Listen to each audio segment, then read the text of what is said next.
আসসালামু আলাইকুম, সবাই কেমন আছেন? আলহামদুলিল্লাহ, আমিও ভালো আছি আল্লাহর অশেষ রহমতে। এটা হলো কুমিল্লা গুমতি নদী, যে নদীটা সরাসরি ভারতের নদীর সাথে সংযোগ। এই নদীটা গেছে বছর অনেক কষ্ট দিয়েছে মানুষকে, মানে বিশ্বাস করবেন, এই যে বাড়িঘর উপরে বাড়িঘর আছে এগুলা সব ডুবিয়ে দিছে একেবারে।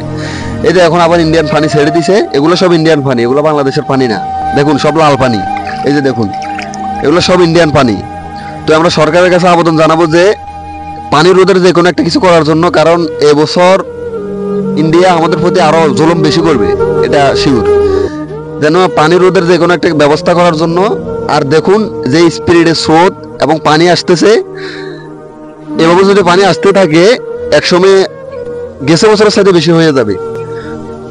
তো এই সাধারণ মানুষের এটাই আবদার সরকারের কাছে, যে যে কোনো একটা উদ্যোগ নেওয়ার জন্য।